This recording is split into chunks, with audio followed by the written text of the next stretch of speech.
What's good, fam? And welcome to Enjoy the Journey. I am your host, Devontae Lamont, and today I have with me the Devin Barrington Ward, who is a managing director for Black Futurist Group, co-owner of Harmony House Jamaica, political contributor of NBC Atlanta, community organizer, political strategist, and Afrofuturist. So he is the real deal. So let's welcome Devin to the show. Wow, that was a lot of different titles and all of the different hats that I wear, but I like your hat today, so that's cool. I'm grateful that you are here. Okay, thank you. You are just so amazing. So you do it all, which is one thing, but one thing that I love about you is the word Afrofuturist. Can you tell us what that word means? The easiest way to explain it is that I see a future where Black people are in it. And in this world where a lot of times our future doesn't feel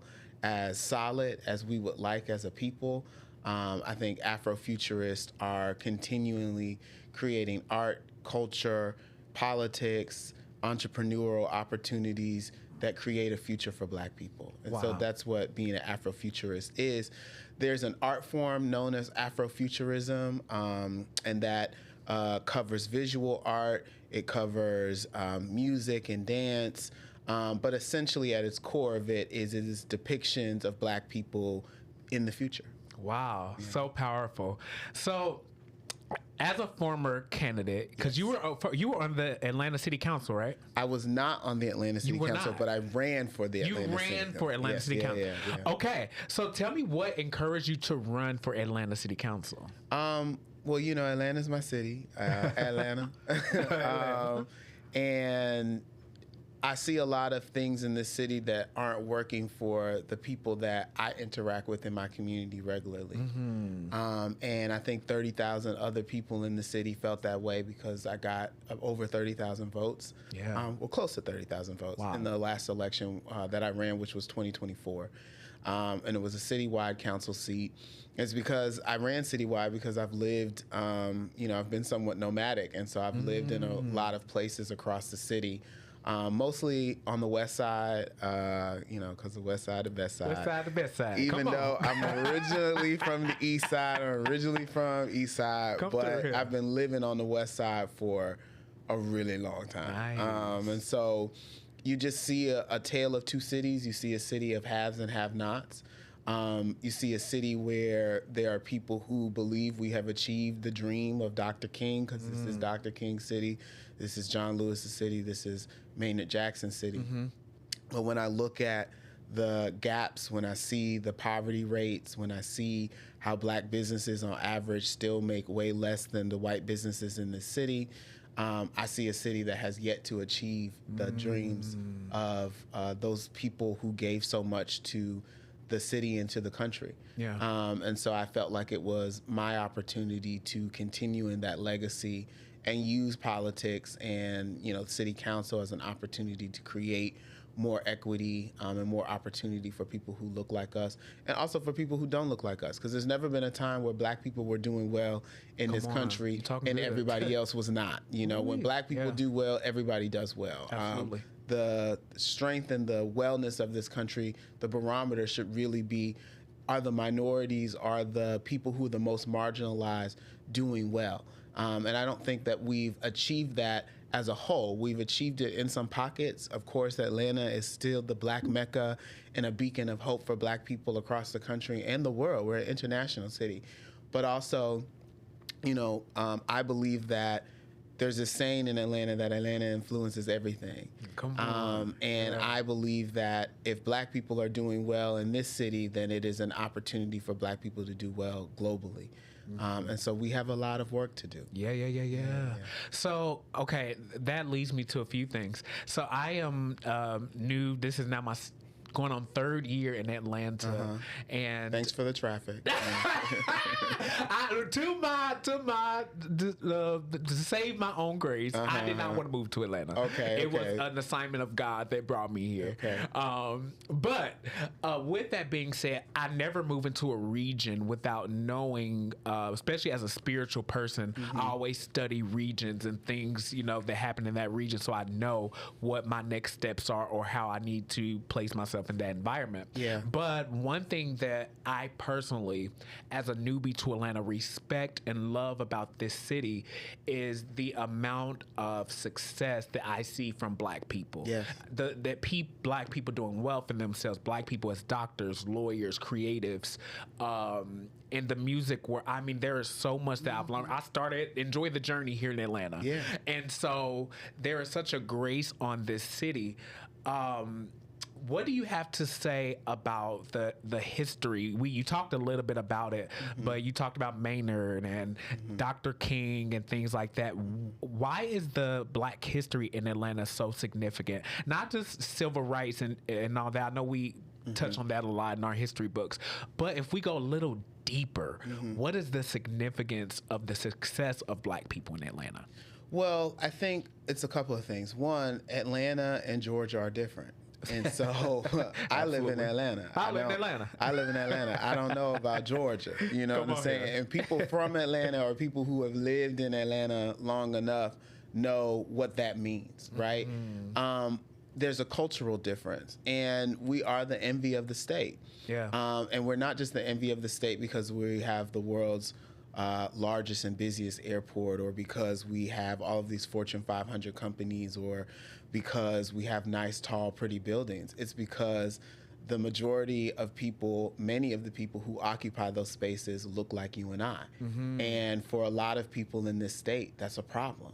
And so, you know, Maynard was the first Black mayor, and he was the first to pioneer this concept known as minority contract compliance, which essentially states that if a city does hundreds of millions of dollars in business a year because of the things that it needs to do for its citizens, that the people who are benefiting from those business expenses that the city has should also look like the makeup of the city. And so he mandated that a certain percentage of city contracts had to go to Black and minority businesses. And he was really the first to pioneer that. In some ways, he would be kind of the father, if you will, of DEI, if you will, diversity, equity, and inclusion, mandating that into law because it was a source of equity. And so that was what really made Atlanta much different than a lot of other cities. And so other cities who later got Black mayors did very similar things. Marion Barry in D.C., the mayor for life, and others did that. And so, and even some mayors and governors who were not Black, right? And so I think that is, you know, one of the things that made Atlanta very different. And a lot of people don't know that. Black folks will move to the city and just be like, oh, well, Atlanta's Black just because it's Black. There was an intentionality in creating, you know, an environment where Black people could thrive. But as with all things, class is still an issue, and classism still exists within the Black community. And there are some who would criticize, you know, parts of Maynard's legacy that, well, it wasn't inclusive of all Black people, or that only a certain amount of Black people or a certain type of Black person was able to, you know, benefit immediately from those things. And I think that has changed over the years. You know, Maynard hasn't been mayor for nearly 50 or 60 years. But, you know, some of that still exists, and we still have to address some of that. But I think we are seeing the fruits of that labor and how that spanned out across industries that wasn't just government, but arts and culture and music and entertainment, you know, education, you know, and so many other fields that you see a large representation of Black people in this city that you might not see in other places. You know, I talk to people who are from other places, and sometimes they'll talk about, my high school experience going to school with white folks, and I just have to sit and listen because I'm like, that wasn't my experience, right? That's not my story. I didn't have to, for some folks going to HBCU was how they got the Black quote unquote experience, and I just had to walk outside my door, and so there's a blessing and there's a privilege that comes along with that, but there's also a responsibility of maintaining it. So you can honestly say that living in Atlanta, you've never felt like a minority. No. That's actually really good. No. I've never felt like a minority. I never felt like there was a ceiling on how high I could go as a Black person, because you aspire to be the things that you see. Yeah. And so I was lucky to live in a community where I saw Black lawyers and Black doctors and Black entrepreneurs and business owners and people who own laundromats and car washes, and that there was a variety of ways to be successful, and you just had to find your thing. Wow, this is powerful. So one thing that I love about you is that your leadership. Just one thing. There's plenty, because it's just one thing, y'all. There's plenty of things I love about Devin, but one of the things I love about you is that your leadership extends to the media space. Yeah. So if you could tell us a little bit about, because I read where you served as a political commentator for the Newsroom Africa. Yeah, South Africa. South Africa's cable news station, and I still actually serve as a political contributor there. And phenomenal. So, it's interesting. South Africa, specifically Johannesburg and Atlanta, are sister cities. And so it's because, we have a history of standing up in Atlanta against apartheid in South Africa when that was taking place. And so, one of Mandela's many trips to the United States included trips to Atlanta. And so there's always been a camaraderie, if you will, between our two cities and our country. And, it was actually, I got the opportunity in the summer of 2020 because they were looking for people who were on the ground who could talk about what was happening with the racial justice uprisings in the streets of Atlanta and in other places across the country after the killing of George Floyd and Breonna Taylor and Ahmaud Arbery and then all the names, Rayshard Brooks here locally in Atlanta. And so, I had done, political commentary work before in Washington, D.C. for the ABC affiliate up there. And so it was just kind of a natural fit. And, at the time, I really was, and still am, and kind of shifting, not my focus, but I'm thinking, I have a heart locally, but I'm thinking globally. And so there are things that we could learn from Johannesburg and Cape Town and South Africa that could benefit communities here in Atlanta and vice versa. And so as I'm there educating their viewers, because Newsroom Africa is one of their cable news stations, so it's kind of like the equivalent of like a CNN or MSNBC. And, I am learning from them about what's happening in their local politics and their national politics there, but they're learning from us. And people are looking for perspective because right now this country has some leadership that is challenged, to say the least. To say the least. Can I cuss on this? You sure the fuck? Okay. All right, I just wanted to make sure because you was, saying God and Jesus and all that. No, you can say what you want. Okay. We got some fucked up leadership here. Absolutely. And it is not just impacting us locally here in the United States, but it's impacting people who look like us across the world. And so if I can help provide perspective to people in South Africa around what is some of the context and the background around why certain decisions are being made, I think that is how I can be a good global citizen. And also grounded in my Pan-Africanist perspective, which is that all Black people everywhere must unite against the same forces that are oppressing our communities in a variety of ways, right? The same corporate, scary white people in the boardroom who are betting against communities here in Atlanta are doing the same in South Africa. BlackRock is a global multinational corporation. And as they are buying up all the single family homes in Atlanta and making the prices go up so that there's an affordability crisis here, they are also doing very similar things in other parts of the world. And the common unifier is that they often are doing this where people who have melanated skin are living.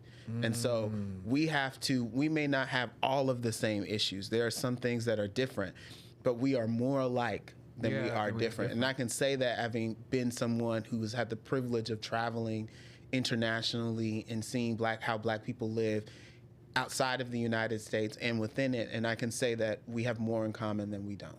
Wow, that is so powerful. So speaking of others not in the U.S., so you are the great grandson of Jamaican national hero Paul Bogle, who led the Morant Bay Rebellion for justice and self-determination. Yes. That is amazing. Like, you are literally a part of royalty in history. So what is it like, I don't know if you've ever met your great-great-great-great-grandfather. No. Okay, so can you tell us the story of your grandfather and about him? Because some young people may not know who he is. Yeah, so, big ups to the Jamaican Massive, Jamaican Massive. I have to do a little code switch, But my mother is Jamaican. My father's from Trinidad, which is also the home of Stokely Carmichael, also known as Kwame Ture. Whom I'm not related to, but he's a Trini, and so y'all might be cousins. We could maybe. I gotta shake down my dad's family tree a little bit more, see who falls out.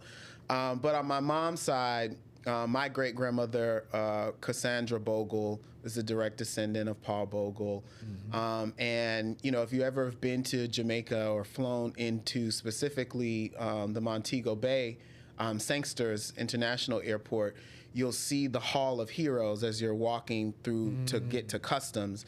And so that's inclusive of Marcus Garvey, Nanny Maroon, some of our former prime ministers, and Paul Bogle is also one of our national heroes. Him, along with Sam Sharp, are folks who led slave rebellions and revolts. Paul Bogle, his rebellion was not a slave rebellion because this was maybe 30 or so years after slavery had ended in Jamaica. But he led that rebellion even though he was able to vote and he had land and had friends who were in parliament and was to some degree well off. He knew it was not sustainable for him to have those privileges while his fellow countrymen and women did not. Yeah. And so, a conflict ensued in the community. Someone was accused of something that they did not do. Him being a minister and a spiritual leader in the community went down to the courthouse to try and have an audience with the court officials and the governor of the parish, whom he had spoken to many times before as a community leader, but this time they were not interested in speaking with him. The individual who was caught up in the controversy or the falsely accused, they attempted to arrest him and Paul and his, posse, if you will. They said absolutely not, and they had a standoff with the authorities, and that was the start of the Morant Bay Rebellion, which took place over about a week or so, and it led to a lot of British soldiers being killed, but also a lot of Black folks being killed as well. I believe over 500 people died as a result of the rebellion. Wow. Trying to fight for freedom. But it was an act that many historians, and it cost him his life. He was hung by the British government on the steps of the Morant Bay courthouse, which was burnt down. And but many historians credit that action with a change with how the British government engaged with the Jamaican people, and it caused for more self-determination and the ability for self-governance. And so you saw that there were less British officials on the island trying to run Jamaican affairs, and that Jamaicans were empowered to do that. And it's part of the reason why you see a government in Jamaica that looks more like its people, as opposed to some other colonial countries where that was not the case. Wow. And so his work, like Dr. King's work here in the United States and Marcus Garvey's international work, is not finished because there's still much work to be done to improve the conditions of Black people in Jamaica, as there is much work to be done to improve the conditions of Black people here in this country. Yeah. Do you have any aspirations or plans, goals, dreams to be a part of that Jamaican legacy, or being a part of the revolution that your grandfather started? Because, like you said, the work isn't finished. Yeah, we do. I'm proud to say that we're already a part of it. My spouse and I, we own the Harmony House in Montego Bay, Jamaica, which we serves as an international retreat center. We bring people from all over the world to learn about Jamaican history, to build relationships with community organizers in Jamaica who are doing amazing work to uplift their communities. Yeah. And so that is a part of that legacy. And so the Harmony House, we've owned that for the past 4 years. Right now we're in renovation because we experienced some significant damage to the property due to the hurricane that recently took place there. But we are on the path to recovery and reconstruction, and we're hoping to have guests again by the spring. Wow. I admire you. It's like you are really out here in the community doing the work. But while we on Jamaica, before I transition, oh my God, I've got to get. I'm a big Jamaican food fan. Of course, I knew you was going. I'm sorry, we gotta go there just for a minute. Now, do you cook authentic Jamaican? I do. So you can make some jerk chicken. I'm pescatarian, so I would not cook you chicken, but I can make you a mean curry red snapper. Ooh. Coconut curry red snapper. That's what I'm talking about. Yeah. Coconut curry shrimp, coconut curry red snapper, escabeche, rice and peas. I like a good Rasta pasta, real Rasta pasta. Real Rasta pasta does not have cream in it, y'all. Rastas eat itol. Itol means almost like it's vegan, right? So instead of heavy cream, when you're going to a Jamaican restaurant in Atlanta, they love to put oxtail and a whole heap of something. Rasta pasta, if you're a real Rasta, is eating itol. Oh, so it's not a real Rasta pasta? No. Because I was at a Jamaican restaurant, I had a little rum punch, I had the Rasta pasta, I thought I was really kidding. It's a Rasta pasta Americanized to some extent. Okay. Yeah. So what is? I'm scared to ask, especially in front of the World Wide Web. Oh my God, people about to be judging And I'm sure me. there will be some Jamaicans who will watch this and argue and say, "Nah, man, them don't know what I'm talking about. Nah, brother." What is idol? Itol is just almost just like vegan food. So it's like it's food that's not made with any animal products, right? So that's what Rastas, Rastafari, culture really talks about, the importance of being, clean, mindful eating, clean eating, if you will. And so, most Rastas who are following kind of the traditional Rastafari belief system will their diet will be a mostly itol diet. So no animal products, lots of beans, lots of rice, replacing milk with like coconut milk, things like that. Okay, so another silly. Oh God, don't judge me, y'all. So I'm not a Rasta just because I got locks. No, you are not a Rasta. We would call you in Jamaica. We would call you fashion dread. That's a fashion dread, man. Fashion dread. I thought I was a Rasta. No, I was in the mall. If you get a retwist every month, you're not a Rasta, man. You're not a Rasta. Oh my God! So I would. Oh my God, the Lord probably don't want to listen because I'm sitting in front of a real Jamaican. I can't say this. But so I went to London and I was in London. I was shopping. And literally one of the guys came up to me. He said, "Oh, you Rasta?" He looked at me. I was like, "Yes, I'm from Kingston." And he was like, so I lied about being Jamaican. So I've been telling stories, tell people I'm from. Oh my God, this is so bad. I'm gonna release you from that. Don't do that again, brother. Okay, so I'm not a Rasta. I'm not a Rasta. Okay. You're just Devontae. Okay, I'm just Devontae. Okay, I do listen to Bob Marley. He's one of my favorite artists. I mean, the world listens to Bob Marley, which is part of the reason why, Jamaica sometimes is the envy amongst the other Caribbean islands because, you can go anywhere in the world and they know when you say Jamaica, they say, "Oh, Jamaica, Jamaica." You know, you go to China, they know they listen to reggae and dancehall. You go to Japan, there's a big dance hall community and people who love Jamaican culture. Wow. And it's because the thing that Jamaica exports more than anything else is culture. We export Jamaican culture around the world. And it's not just Bob Marley. I mean, part of Jamaica having that worldly footprint is because of people like Marcus Garvey, who was a revolutionary and a Pan-Africanist who talked about the importance of Black people having relationships throughout the diaspora and how that would strengthen our ability to combat white supremacy in our communities in the various forms that it may show up.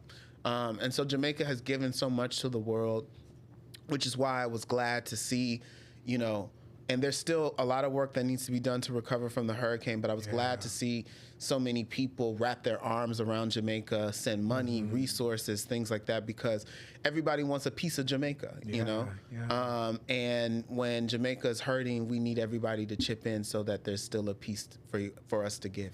Wow. Yeah. So powerful. So powerful. So, all right. So when people hear your titles, they might feel intimidated. But who were you before the titles? Oh my gosh. Well, my grandmother gave me a lot of titles as a child. One was Mr. Chatterbox. Mr. Chatterbox. The boy love for chat. Lord Jesus, the boy love for chat. Chatterbox. Mr. Chatterbox. Just chat up the players. That was one title. My mom would always say he's 4 going on 40. So until I'm 40, I'm still never really the real age that I've came out of my mom's womb as. But I was just Devin, just a kid on the east side who, had their own struggles. My family, I came from a separated house. My mom and my dad, they were really young when they had me. My mom was 17. My dad was 19 years old.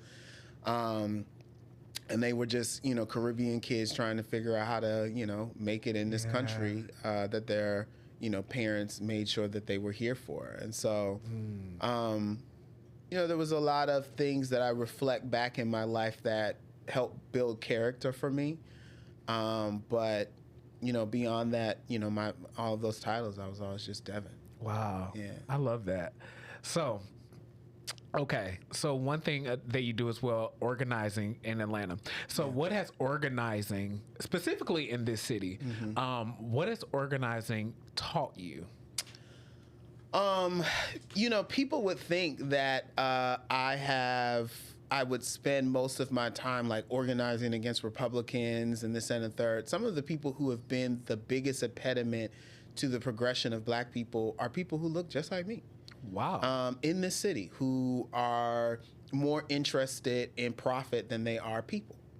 And I'm someone who believes that we should put people over profit.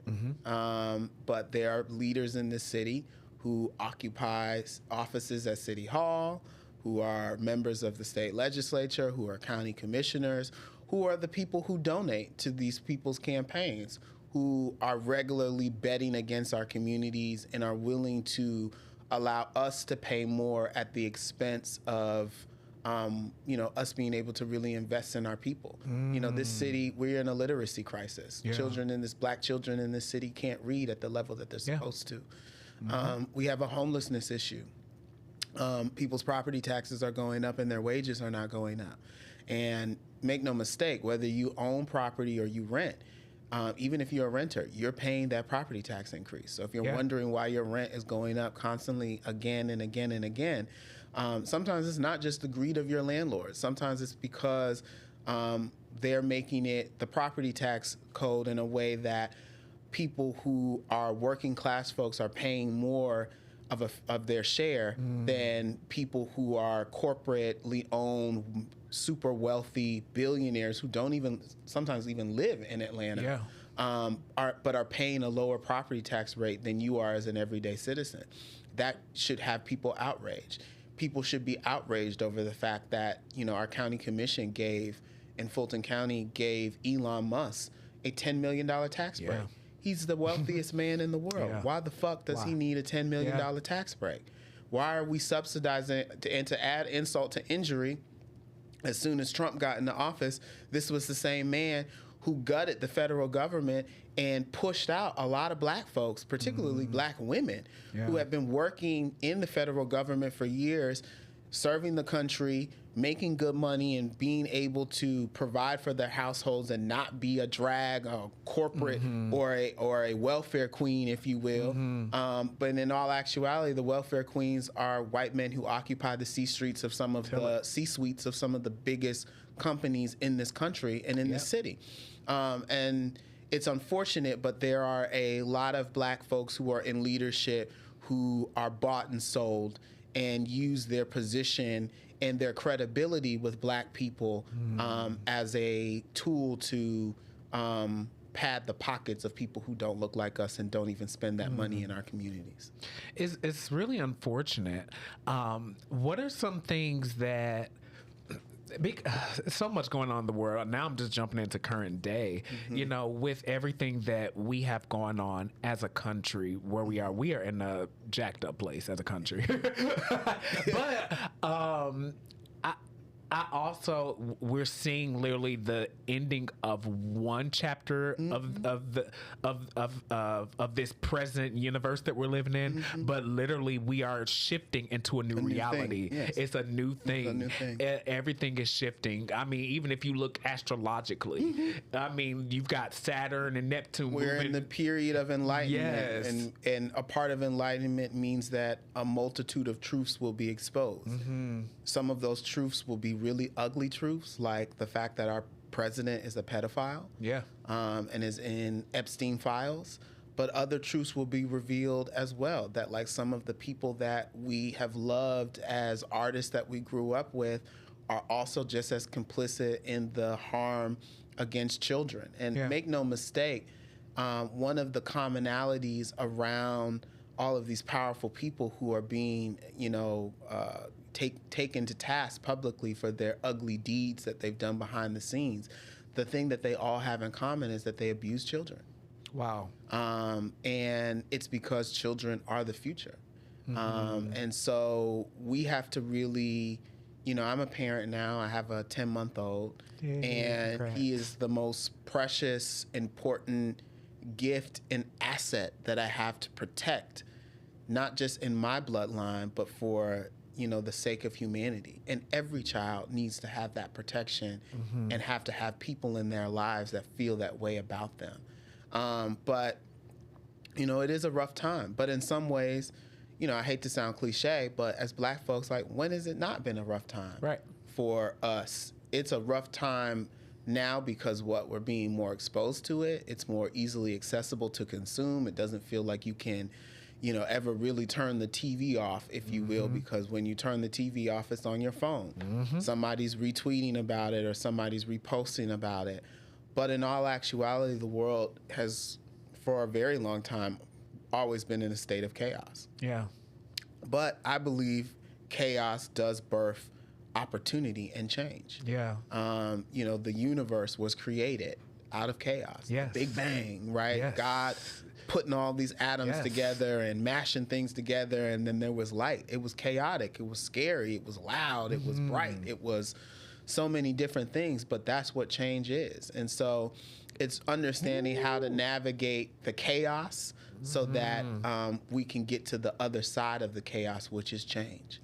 Woo-wee! You said that. That's so good, because literally, I'm telling you, I've been sensing in my spirit just the one. It's coming regardless, but especially with this February and this March time period when this is airing, literally the U.S. is literally about to go through an upside down turn, and especially like I was saying with Saturn and Neptune entering into Aries, that is a world axis point where literally things that or old structures that this country has been able to, you know, keep up, those things are now not sustainable and will fall away. And so we need new things, which is why the creators in our community, which is why the entrepreneurs, which is why the community leaders, the faith leaders, the spiritual leaders are so needed in this moment, because I want to be really clear with black people in this moment, which is that our salvation is not tied up in whether this country stays an empire.